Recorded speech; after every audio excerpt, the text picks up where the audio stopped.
Hi, good evening. I'm Lonnie Stonich, the Executive Director of FAN, and I'm excited to welcome you to tonight's conversation between Mónica Guzmán and Eric Liu. FAN is a nonprofit organization that presents a high-quality speaker series offered free to the public on a wide variety of topics, including human development, mental health, education, and social justice, among others. We have over 175 videos of past events archived on our website and our YouTube channel, so please be sure to explore. Now for introductions. Mónica Guzmán is a journalist and entrepreneur and the co-founder of the Evergrey, an award-winning newsletter and community in Seattle. She serves as an advisor to Braver Angels, a national organization determined to depolarize America, and Together Washington, an organization building collaborative local relationships among leaders in Washington state. She is a former columnist at the Seattle Times, GeekWire, and the Columbia Journalism Review. She studied social and political division as a 2019 Henry M. Jackson Leadership Fellow, and she spent the 2015-16 academic year studying how journalists can evolve to better meet the needs of a participatory public as a Nieman Fellow at Harvard. Eric Liu is the co-founder and CEO of Citizen University, which works to build a culture of powerful and responsible citizenship in the U.S. He also directs the Aspen Institute's Citizenship and American Identity program. He is the author of several acclaimed books, including The Accidental Asian, Notes of a Native Speaker, The Gardens of Democracy, co-authored with Nick Hanauer, You're More Powerful Than You Think, A Citizen's Guide to Making Change Happen, and his most recent, Become America, Civic Sermons on Love, Responsibility, and Democracy. How lucky are we tonight? Let's welcome Mónica Guzmán and Eric Liu.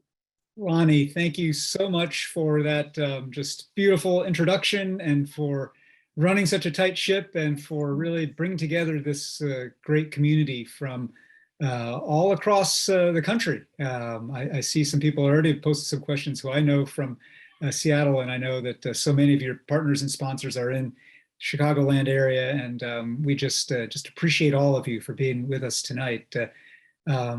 Mónica, this is a special treat because it's rare that you get to have a combination of friend hangout and kind of vitally timely kind of public gathering, and we're getting to mesh both of those. We have known each other in Seattle civic and media circles for many years, but your book is so well timed right now. And indeed, I actually was peeking ahead to the Q&A. Rita Chisholm already had a question that in a way was a bit of the question that I wanted to open with, which is why this book now? You argue in this book, maybe argue is even the wrong verb. You lay out a framework in this book for how to see, how to hear, how to feel, how to take in other people in a way that frankly is kind of contrary to all the incentives of modern life, all the incentives of social media and digital media. What led you, as someone who's been steeped in media and civic life, to want to promote the idea of curiosity as the pathway into depolarization? Yeah, why this book now comes down to me to, first of all, I'm so glad to be here. And hello, Eric, and hello, everyone watching. Yeah, it comes down to me to, we're so divided, we're blinded.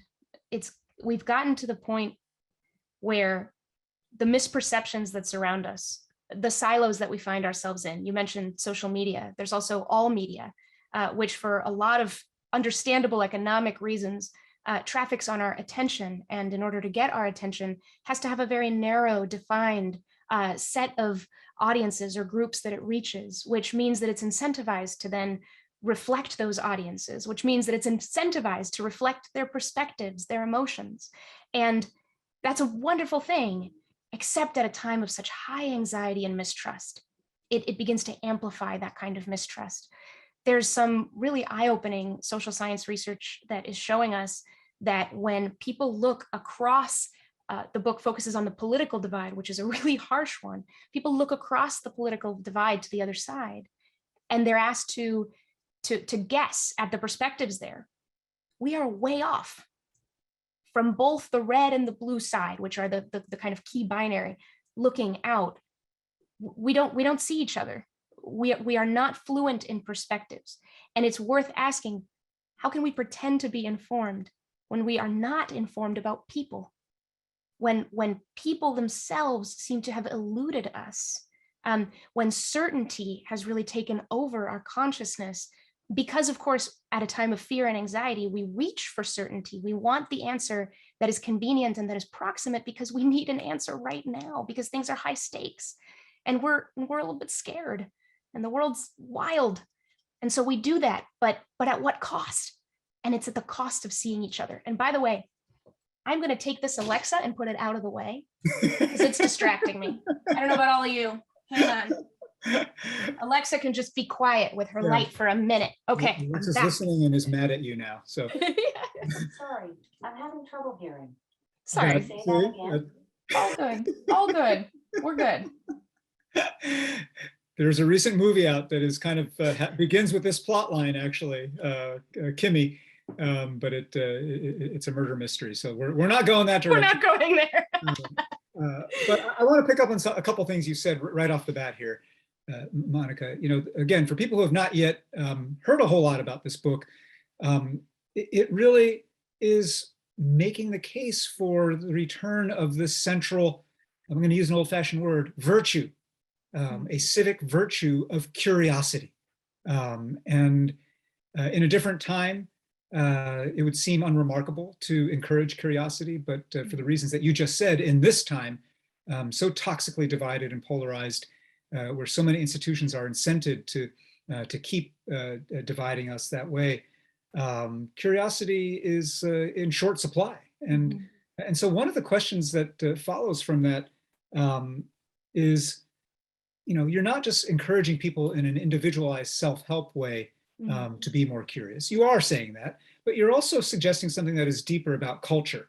How when we choose to be more curious about those we disagree with, those who we've flattened down from 3 dimensions to 2, that choice itself becomes contagious, right? That sets in motion a cascade of other people realizing, oh, I could or I should be a little bit more curious. Or if you're on the receiving end of your curiosity, then you might be more inclined to reciprocate that. Just as today you're inclined to reciprocate, you know, dehumanization and hate, right? And so I want to ask you, I mean, is the problem that you're identifying here one that can be solved simply by individual choice, or do you feel like actually this is a matter of attacking the problem at the roots of some institutional, structural patterns that are unfolding, whether in the media or how we consume media, or politics and how we take in politics? I begin at the level of the individual. And the reason I do that is because I'd like us all to feel our own power in this. Working at Braver Angels, the organization that works to depolarize America and brings reds and blues together to do that, I hear from a lot of people, and one of the most common emotions about the time we're in is sort of a resignation, a helplessness, a sense that, well, someone's to blame. Probably a lot of things are to blame, and there's nothing I can do. So I do think it's important to recognize that we do have the power. And even if it's one more curious question, which we can get to what I mean by that, if it's one more question in a conversation of difference, if it's one conversation you normally wouldn't get into, but now you feel like, okay, I see why maybe I should, and I'm going to try to do it in a particular way, that helps. But that is not to say that our institutions shouldn't also be, that this contagion shouldn't reach them as well. I'm in media. I've been a journalist a long time. And again, I understand the economics of media, particularly in the digital age, right? When geography no longer is a boundedness for audience, it's a free-for-all. And what we compete on is attention. And, you know, everything goes from there. You add in social media and you understand why these dynamics make us all emotional and make reactionary type posts the kinds that traffic. And the same with our politics. I mean, it's very easy these days to point the finger at politicians, and they are certainly implicated, not the greatest role models. The thing is, they will admit that to you. I've interviewed sitting members of Congress. One of them told me, and this is a quote, "This job sucks." And what he meant was, it's so hard to govern when I'm supposed to be playing this game. So that's the amazing thing is, while we can say, the media institution has all these sort of toxic systems and sets of incentives, our politics does as well. You pluck out most elected officials, you pluck out most journalists, and they will tell you they don't like this. Yeah. They don't want this. So there's something about the level of the individual, the level of people, where if we can sense our own power, then we can do some amazing things. And I'm seeing it happen at the level of the journalist, the politician, but I'm most excited about it happening at the community level, people in their own families, their own kitchen tables, their own cities, their own towns. Well, this is a lot of the work of your day job with Braver Angels, is creating formats and invitations to people in their communities, workplaces, faith organizations, whatever it might be, where they're invited into this kind of conversation of curiosity. And I think what you're trying to do there, it's kind of in the space that sits between the individual and the institution, and it's the critical space. It's a space that Braver Angels works in, that FAN works in, that Citizen University, the organization, the nonprofit that I lead, works in, and that is the space of civil society, associations, clubs, groups, to put it in plain English, right? Group life that sits between the personal choice you make in a one-on-one and the, gosh, how do I change media? Like, that seems like too much for me. Those patterns get changed by how we show up and how we participate in that middle band of group life, right? And Braver Angels is doing that in very interesting ways that intentionally kind of curate red and blue self-identified people for this kind of conversation. And as you know well, simply getting people to come to the meeting is hard enough. Yes. And then getting them to deal with each other can be really hard if you don't have the right kinds of, not even ground rules, but foundation layer of trust. Yeah. Right. And so I wanted to ask you about trust here, which of course has both its individual and its institutional dimensions. But in order to in earnest have a conversation about, I really want to understand your point of view, like your worldview. They have to trust that you're not setting a trap for them. Right. They have to trust that you're not about to cancel them. You're not about to kind of, that anything you say can and will be used against you in a court of public opinion, right? Mm-hmm. They have to trust that. And how, besides simply yourself leaning in and taking that risk and modeling being trustworthy, how do you feel like we citizens can be spreading that base layer of trust? Well, one thing is to be a lot more conscious about the contexts in which we are having our conversations. We talk about social media, like a monolith and one where, great perils await. True, they certainly can. Social media also is an extraordinary way to discover different people. It's not the technology, it's what we do with it. So in the book, I talk about several conditions of conversation that we can be more aware of. And one of the most important that comes to your question of trust is containment.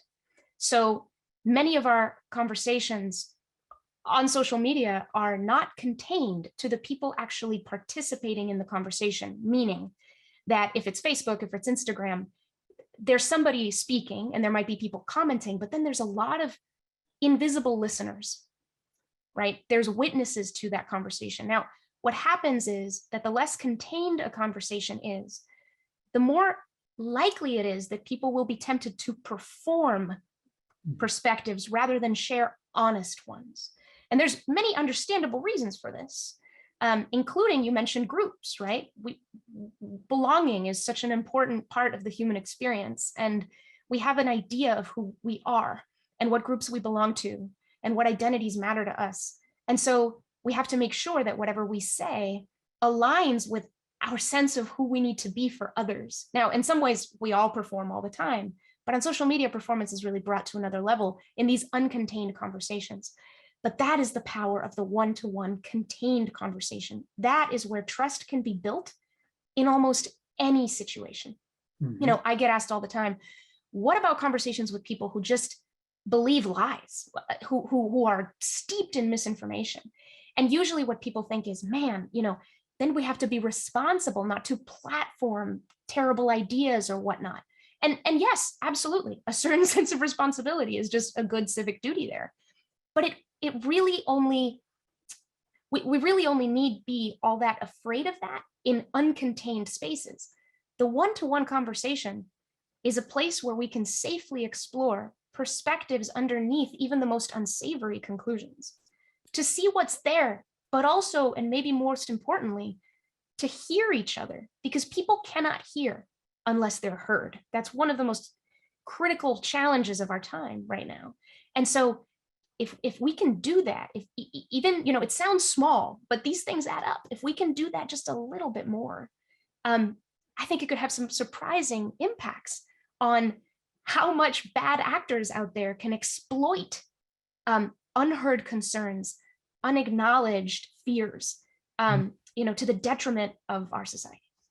I'll come back in a little bit to that notion of exploitation, because it certainly has happened, but I want to pick up on one thing both that you said and that has come up in one of the questions that's emerging in Q&A. One of the things that, one thing you said that people cannot hear unless they feel heard. We had in a project that we run called the Better Arguments Project, which is very, in sync with what you're talking about here. We have a corollary, kind of a similar principle, which is you can't possibly change someone else's mind unless you're willing to have your own mind changed. And so curiosity itself cannot be simply a performative, like, let me show that I'm being curious, but it's just a, in debate, debaters' curiosity, like I want to draw you out so I can figure out how to beat you.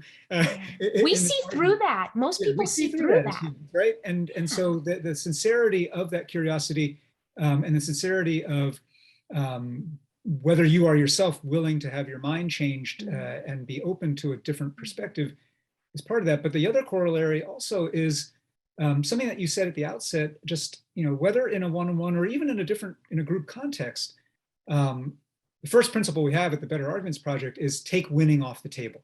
Yes. That if you listen or engage to understand rather than to own this guy or to crush this guy in debate or this, to defeat this person in an argument, a lot of different things become possible because the channels of energy open up in a different way.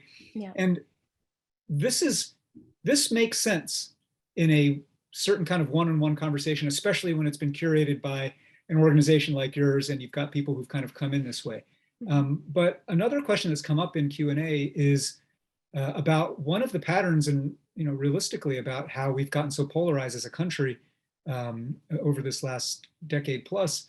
The political scientists Norm Ornstein and Thomas Mann have written about this. The phrase they use is asymmetric polarization. That people in their argument, and I think it's pretty compelling, people on the right have moved much farther to an extreme, and while people on the left have moved farther left, it's not to the same, it's not symmetrical, right? And a question that's come up here in the Q&A, do you believe that the lack of curiosity about the other is equal between both red and blue? Ornstein and Mann would say no. There's a reason why things like Braver Angels or Better Arguments Project often draw more people who are leftish than people who are right-ish. And well, there may be a reason, and that's the question I want to put to you. Are these things equally balanced? And if not, why not? Why do you think people who are more left of center might be drawn even to this conversation that we're having here? Yeah. Oh man, this question is very difficult for me for a couple of reasons. One is that I do perceive sort of this assumption that some people are more naturally curious, that somehow this is a quality that some people get into more easily than others. I'm not convinced. To me, curiosity is a practice that can be picked up by anyone. It does require a certain sense of humility. It does require a certain openness. The analogy that I use, because I use my smartphone all the time, is of a smartphone screen. When you want to move your apps, if you have a smartphone, most operating systems do this, where you kind of hold the app a little bit and then it starts to wiggle in place. And that's your cue that you can move it around.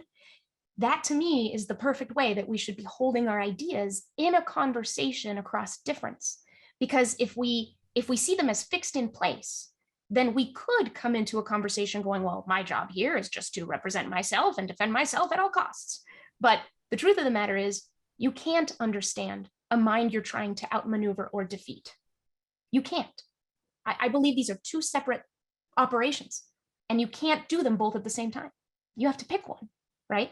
And while judgment is important in society, it is reckless to judge what we don't understand. Mhm. And so curiosity should come first. But back to the point of your question, I, for one, believe, let's put it this way, I have a lot of uncertainty about pronouncements of equal curiosity across the divide.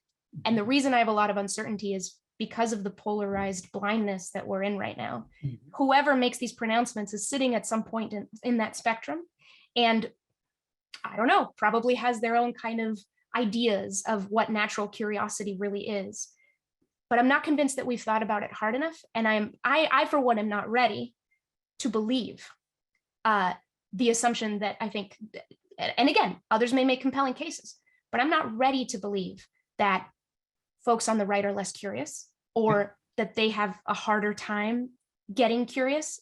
It's not what I've experienced in my interactions. I am liberal, and I interact with my parents, for example, conservative Mexican immigrants who voted for Trump. Incredible conversations with them. No lack of curiosity. So yeah, that's why I have a hard time with that question, and I don't feel prepared to weigh in on that. Well, it's actually, you have weighed in on it with great care. And I think it's a very interesting and nuanced answer you've given about how anybody who might make that assertion that, people who are, and it's both political scientists, but also some kind of social psychologists who say that, people who, the kind of moral palate of somebody who is drawn toward, the politics of the right is wired a certain way, and the moral palate of someone who's drawn toward the left is wired a different way. And that's another debate. And And I find that really compelling. I think what we have to be careful about is, through which framework are we deciding to measure? Well, exactly, and something? That's why I think that you did much more than actually not answer the question. You were pointing out, in fact, that in even trying to answer that question, you have to have both the intellectual humility and the consciousness of your own position in that spectrum of ideology. Although that also raises a question that Sharon Grabois has put into Q&A, which is then, okay, well, if everything then is a matter of, you can take humility to an extent that you're not sure that you want to impose any truth on anybody. Is everything indeed relative? Do we have to be so curious and so conscious that someone might be seeing things from a point of view that in their own way might be valid and that is meaningful to them? How, I'm sure you've gotten this question too, just about the relationship between curiosity and absolute truth. Yeah. I think it depends on the goal. So if your goal is to build trust, if that is one of your goals, if your goal is to build trust and understanding, then whether or not you all agree on a certain truth is less relevant to the project of building trust and understanding.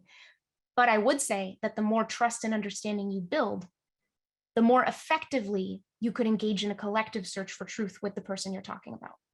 If you enter a conversation with someone that you believes something false, with that right at the forefront, with being like, this person is just, first of all, you're probably going to come in condescending, and condescension, there's a lot of curiosity. There's a lot of condescension that masquerades as curiosity, but it's really condescension.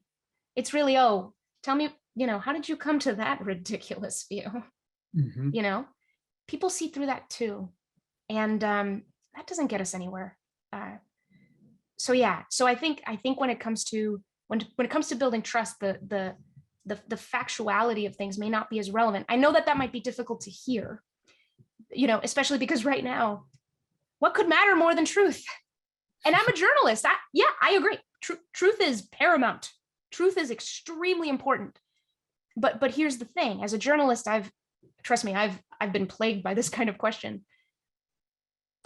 We want people to affirm a shared reality before they can earn our trust. To affirm a shared reality before they can earn our trust. But what if it takes trust to build a shared reality? Right? that's the conundrum. And again, like I didn't write this book because I think I have the answers. I'm trying to inspire more impactful and more powerful questions at the level of people. You know, I think I really like your turning of that cycle, though, in the other direction. And you know, Don Morgan just put into Q&A as well, you know, are we focusing too much on only red-blue or, you know, liberal-conservative divisions and not others that might exist within either political parties or religious groups or, you know, other communities? And that's certainly true, right? I mean, you and I both live in a city that is a one-party city. You know, it's not a red and blue political community, Seattle, like, you know, like some other big cities, but I think Seattle is particularly out there. But there are certainly divisions across lines of division here across which there is a declining level of curiosity, right? Yes. And that can sometimes have to do with either degrees of progressivism, or sometimes it has to do with things that are not so much about left-right issues, but more about class, more about power. Definitely. And so this kind of brings me to the deeper thing, because again, at the institutional level, one of the things that has fed all of this fear, scarcity mentality, the widespread sense that, you know, I'm being disrespected, right? Our friends at the group More in Common, which does great public opinion research, you know, found last year kind of a remarkable finding that pretty much everybody, like 93% of Americans, feel disrespected right now, right? And that tells you something both about the quality of public discourse, but it also means that, you know, there's something deeper going on that is afflicting everybody. And one might submit, I would submit, that the deeper thing going on is the tectonic grind of inequality in this country, of concentration of voice, clout, wealth, power in ways that's leaving a lot of people, not just at the lowest level of power feeling left out, but those who are most status anxious, who might have had some power and are feeling it change and shift. And so curiosity, so my question is about curiosity and power, curiosity and inequality of power.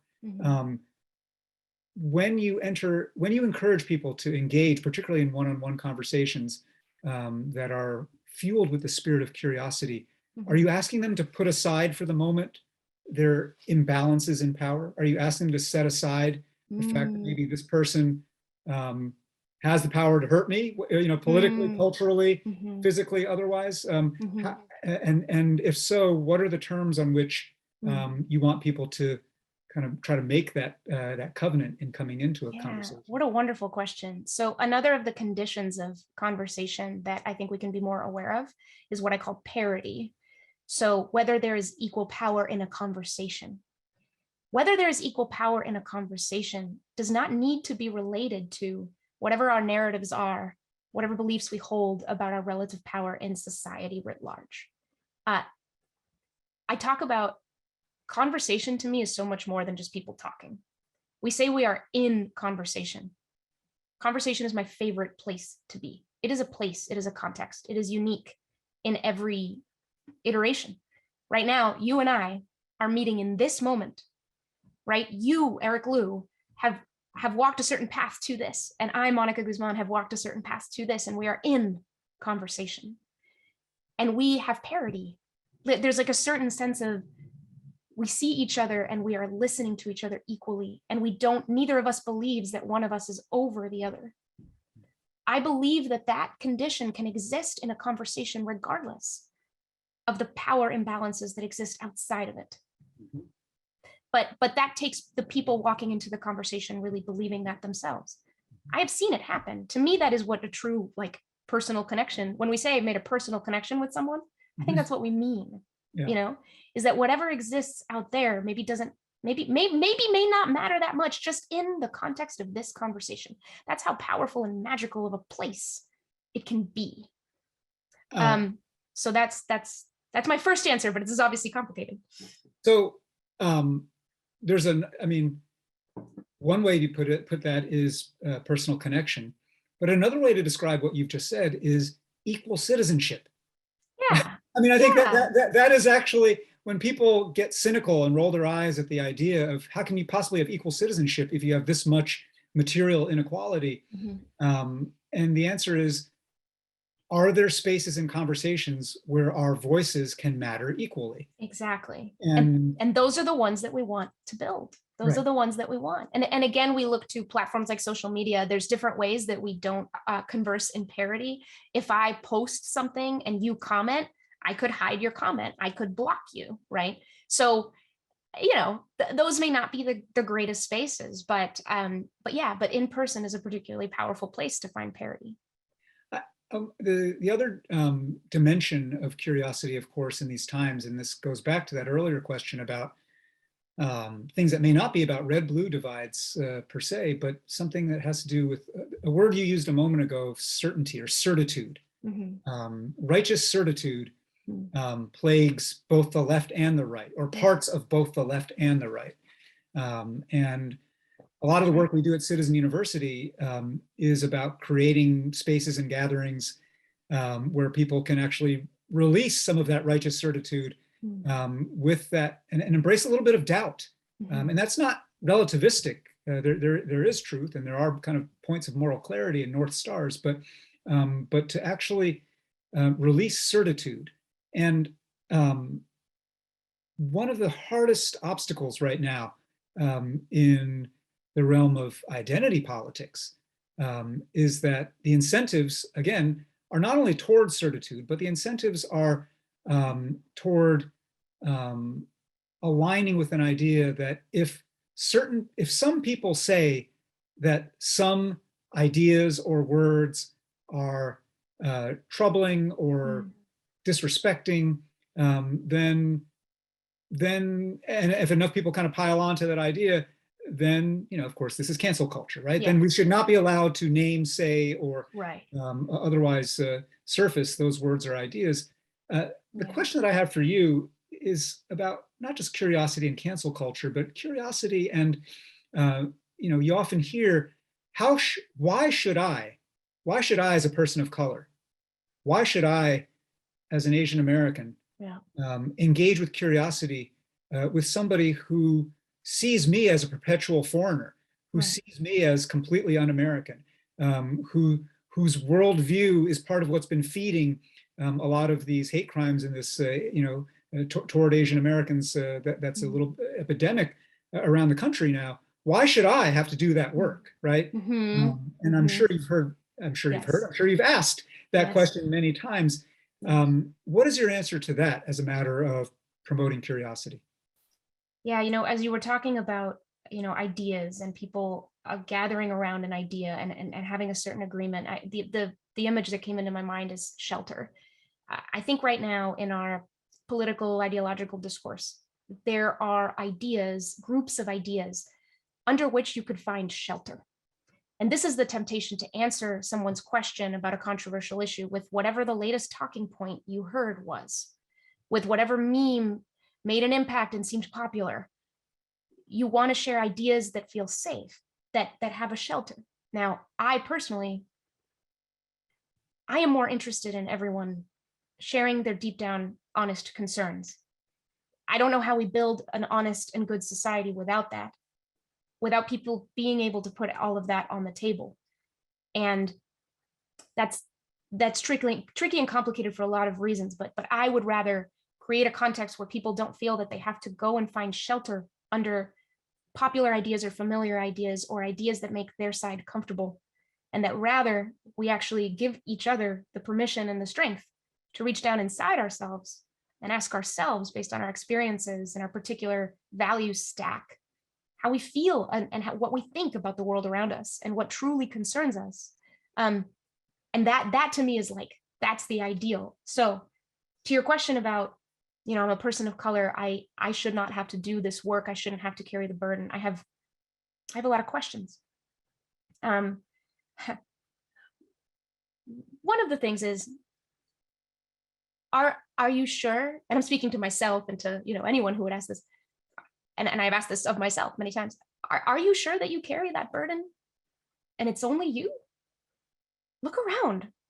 There sure do seem to be a lot of white people also trying to be compassionate and taking care of people who are not like them. Are you sure it's your burden? So that's one. The other is, okay, So let's play this out.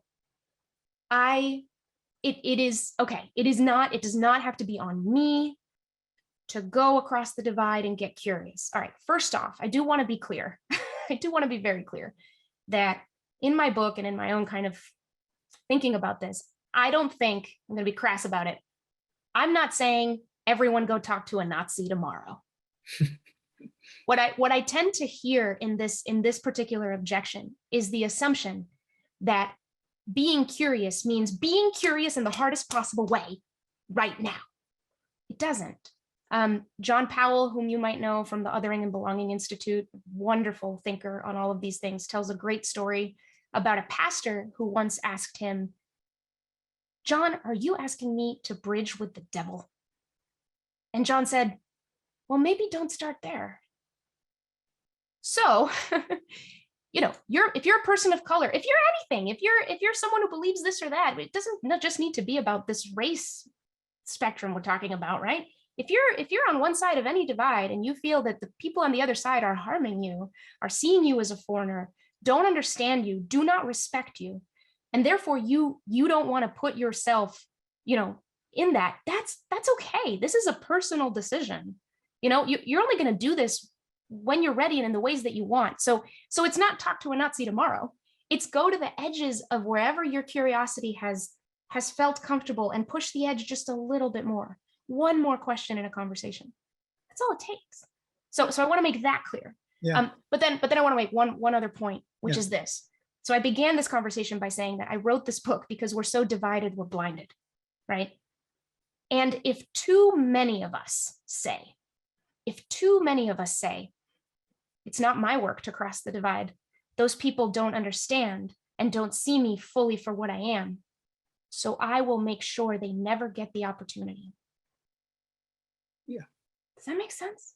It is a self-fulfilling prophecy or dynamic. Right. And I'm not saying, I know that people hear that and they go, oh my gosh, wow, you're putting it all on me. And again, I would come back to, it doesn't have to be all on you.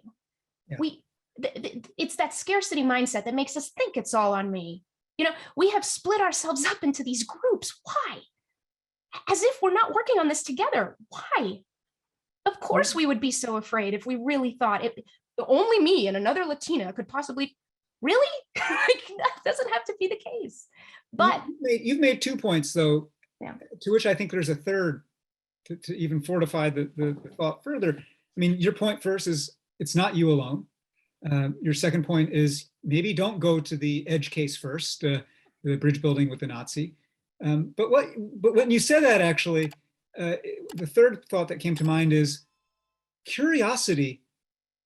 A thing that's said on many Twitter profiles is retweets, not necessarily endorsements. Mm-hmm. Curiosity does not necessarily mean endorsement. Curiosity does not necessarily mean surrender of your own identity and dignity, right? So in fact, I might go first to the Nazi because I'm curious about who in the year 2022 finds it necessary to wrap their identity and sense of meaning, belonging, and purpose around Nazi ideology. I'm genuinely curious. And I don't think it will reduce by one iota my dignity, my sense of self to engage with that person. Now, I can hear the voices from my left friends saying, well, that's a very privileged thing to say. Other people would feel scared for their safety and what have you. And I think one of the things that you're getting to is, again, the self-fulfilling, contagious nature of these choices. It's not just our institutions, that when we make micro choices to disengage and to dehumanize because we have felt dehumanized by another, we're just amplifying the problem. We perpetuate the problem. And again, no one wants to hear, oh, so I'm responsible, so I have to do something. You don't. We're talking socially, right? Like everyone does have to make their own individual choices, but we have to be aware of the cost. We have to be aware of the cost of every time someone says, unfollow me if you disagree. Every time someone says, I am done associating with what have you, when we do that, we do, it's like the light goes out on a node. I would guess both because you're doing this work and because you're a journalist by training and so have a certain fondness for the First Amendment, shall we say, I would guess, but tell me if I'm wrong, that you are a free speech, that you have a very expansive view of free speech and a very, and don't look kindly upon speech codes, upon, calls to cancel, upon language policing in different ways. Is that, am I right to assume that? Yeah, I guess I would change the language a little bit, is like, I do look kindly on it because I think it comes from a really, really good place, which is wanting to protect our society. Where I worry is where it comes from a place of wanting to protect some people, the good people, from those people, the bad people. Dehumanization is very wrapped into this question of where do we draw the line? And at Braver Angels, we get that question a lot. We had a very controversial debate about voter fraud.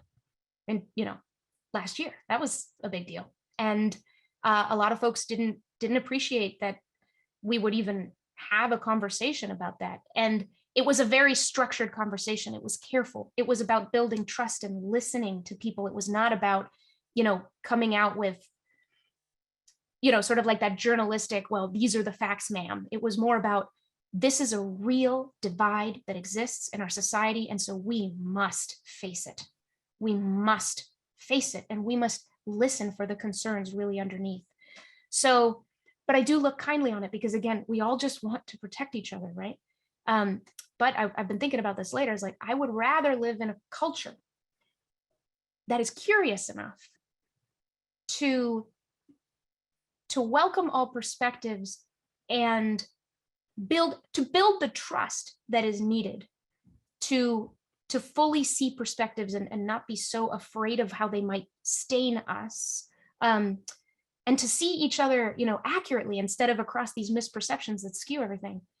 And I would rather live in that society than one that feels that it has to put up walls all the time. That's what we've had to do these last few years because we've been scared. I understand it. I mean, just the other night, I was having a debate with somebody about I am all about sort of free speech, free expression. We need to be honest. Otherwise, how do we know who we are? But I'm still not sure that if I could go back in time, I would have allowed Trump to stay on Twitter. I'm not sure. That would have been, and I'm okay saying I'm not sure. I welcome conversation on that because that's just mixing up in my mind. And I don't know, I just don't know. But I know that I would rather, again, not live in a place where we just have to keep putting walls up. We have to keep drawing lines and say, you believe that? You cannot be part of us. Wait a minute, no wonder we don't have a sense of the American identity, right? We're trying to chop these things up. So you can probably tell I've kind of gotten myself into a pickle, but that's where we are. It's a very, very difficult puzzle to solve. There are several things that you've just said that are moving, and one of them though is just you began by talking about you have progressive views, you and your parents who are conservative and supported Trump, are obviously still in relationships, still curious, and so many people who are going to be drawn to your book and to this conversation are drawn to it because unfortunately close relationships in their lives have not been able to weather these storms of polarization, and so to those whose relationships or whose sense of place have been fractured by these times, what, through this lens of curiosity, what is your counsel for how to take first steps at repair? Because a lot of what we've been talking about assumed that you had two willing parties coming together, right? And that's not, that is often not the case. Exactly, right? So for those where it's quite not the case and where there's been fracture, how do we set in motion this positive feedback loop of curiosity? Yeah. So I guess I'll begin here. I often hear from folks, and I see kind of out in the consciousness, the following line of thinking, which is, look, I've tried. I sat down with my aunt, my uncle, with my friend. I had a text thing, whatever. We had it out on something. And you know what happened? I asked all the questions. They just talked at me. It didn't work. It didn't work. Like, this doesn't work. And so what did I do? You know, I built that bridge. I tried to cross it. They wouldn't cross back with me. So what did I do? I burned the bridge down. This doesn't work. And so, you know, that scenario to me says a few things. One thing that it says is how we have gotten to a place where we've forgotten how opinions work, how perspectives work. It's like we don't see or have forgotten that we don't choose our opinions. And I say this in the book. David Smith is a wonderful philosopher. He talks about this. We don't choose our opinions so much as they are the result of our experiences and our lives. They just come up, like, there they are. We've walked to our views.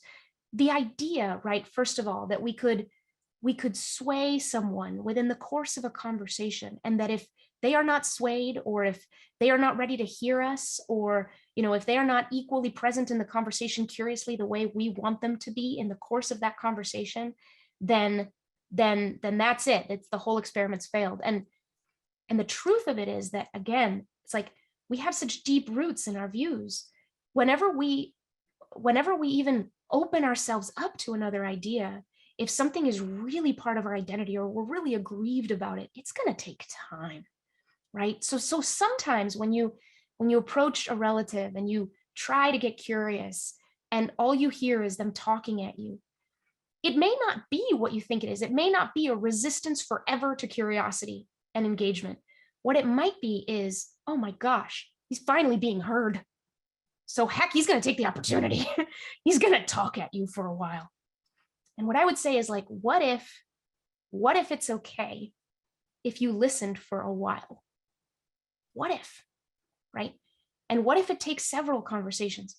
The other thing I say is that if you can come back to a conversation with the same person about the same thing, you never really left it. You never really left it. That's what we mean by an ongoing conversation, right? So if we have this impatience, this sense that it all needs to happen quickly. The other day I was talking to my friend, and she was telling me about how, you know, she's lesbian. Her father is very religious, deep religious roots. And when she came out to her parents 20 years ago, they did not accept her. They did not accept her. But just recently, her father flew up as a surprise for her 40th birthday party. They've accepted her now. It's taken them a long time because, as she puts it, she sees this with a lot of love.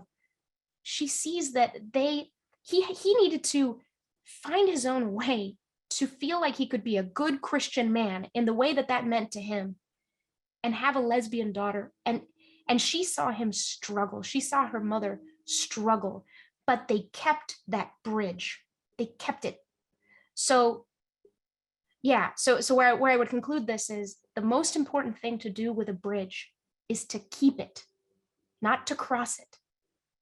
Because we can't control other people. We can't predict other people's pacing, where they are in their own minds. We can barely predict ourselves, right? So that's the most important thing, and that's really ultimately it. It's okay if you can't have the cathartic conversation with your relative today or tomorrow about this thing on your terms. It's okay. You're going to have to figure out what their terms are.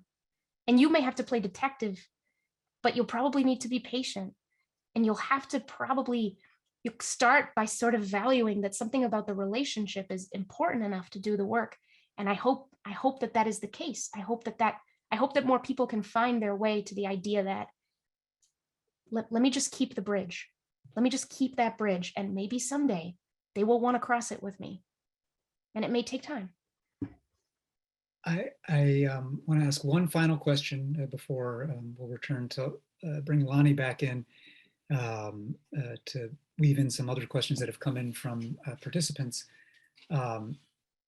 We started with why this book now, and what moved you to do it, and I guess the thing that I want to close with is just now that you've written it, now that you are bringing these ideas into the world, what are you learning about yourself? What if anything has shifted? The dangerous thing about a book tour is you get into your own you get talking points, you have a script, right? You got a message to deliver, same message everywhere. And that itself can be a process that blocks off is so evidently your true way of being, which is fluidly curious, right? So what are you sensing as you're beginning to put this out in the world? I mean, a lot of things. So I'll just say what comes up now.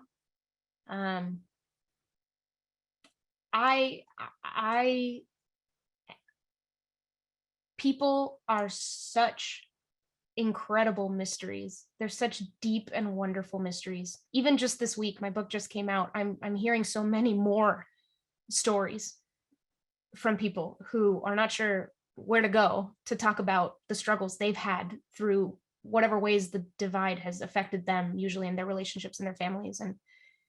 And I am grateful for the opportunity to help people be heard and have a place to share that. And I'm optimistic. I see the signals. I think that we can do this for each other.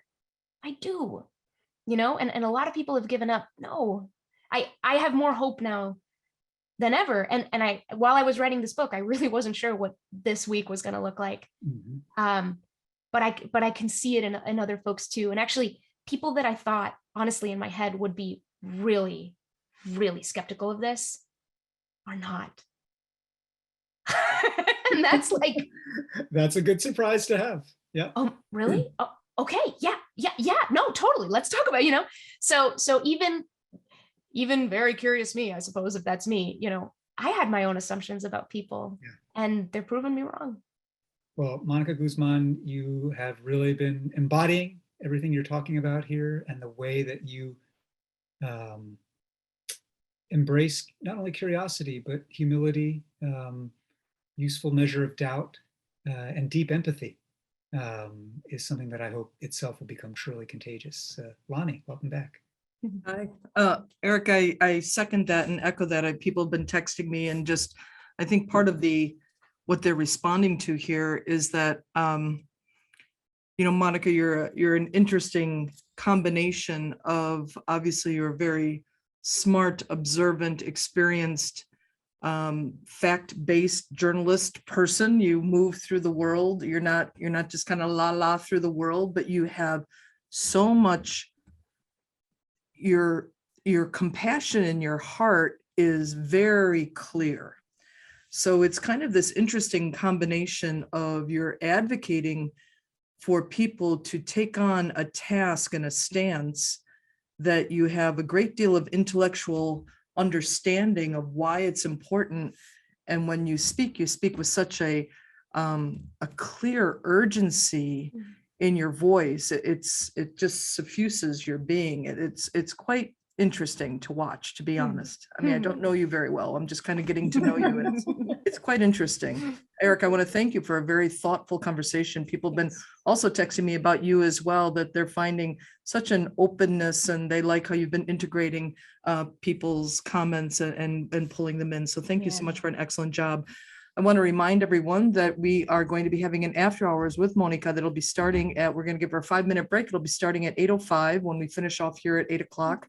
You can get into after hours by buying a copy of Mónica's book. We've been putting links in chat all throughout the conversation.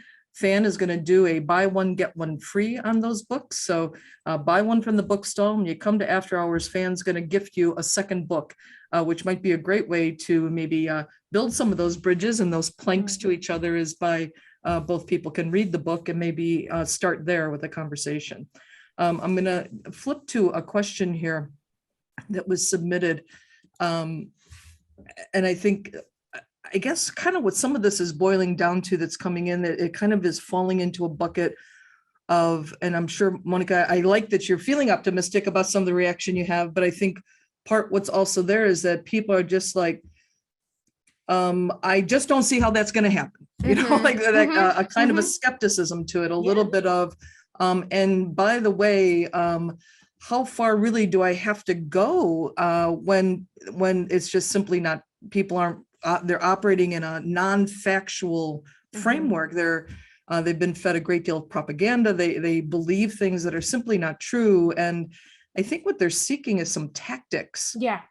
So they get you, they get why, and they're kind of nodding along with you. Then it's like, and so then tell me, how does that work exactly? So what exactly? And again, not even going with like, okay, so don't sit down with the Nazi. Okay. But they're actually just asking something kind of simpler, which is, so what really does this look like? We can explore this a little bit in after hours, but maybe if you want to offer a couple, 2 how-tos, give them 2 quick how-tos. Yeah. And to as a, I guess, reminder, the book is called How to Have Curiosity. Exactly. So it is a how-to. The book it has a lot of tips in there. So to bring out some of them, one that is top of mind from our conversation, we talked about opinions, how we hold our opinions.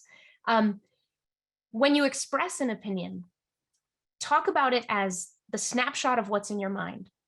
Right now, when I think of that issue, this is what comes to mind for me. This is what I'm thinking. This is what I'm feeling. What you do then is you model that we actually can move around our opinions, and you model that. And I've seen time and time again that when I use that language, whoever I'm talking to might too, and they'll say, well, what I'm thinking right now is X. And before you know it, you have a more flexible conversation. That's really cool. Another is, curiosity. Usually we think of the question, why? And why is a great question. It's a powerful question. In times of distrust and division, it can feel accusatory and demanding. And we don't want to ask demanding questions. We want to ask engaging ones. So for a gentler approach, that will really help you stay curious and gather information where you can find new questions to ask how. Not why do you believe what you believe, but ask, so tell me, like, how did you come to believe that anyway? Like, what were some of the steps that you took? That gets people to become storytellers. And story has this incredible power to connect us and explain some of the mystery of who we are. Again, without making us go to that space of sort of everything is just reason and logic, and we just have to push. We're pushing all day. We're insisting our opinions at each other all day. It's not moving the needle. You know what I mean? So like, that's really important. And the last one that I'll give is the most powerful kind of question is a question of concern. So you want to know, gosh, this person believes this? Whoa, and you're going to be tempted to just like, again, a showdown, right? That's not even true, blah, blah, blah. But instead go, well, what ultimately concerns you? What is your worry? What is concerning you about abortion, about gun rights regulations, about whatever? And what you do when you ask for concerns is you collect information. And when you're finished with that and you need a follow-up question, ask, any more? What else concerns you? And you'll be surprised how much they will tell you and that you will relate to. Who isn't concerned about collective security or about making sure that we all take care of each other? What you'll find is that we all do share our values. We just put them in a different order for different issues. And you can have a conversation that is productive, that might be underneath the conclusions that seem really unsavory, but that does build trust. Excellent. Thank you. And great timing right at the stroke of 8. So thank you so much for that. Eric, again, pleasure to meet you. We hope to welcome you in Fanland. Let us know when the next book comes out or when you want to just come and hang out and talk. We very much value your time and your energy that you put in towards the program.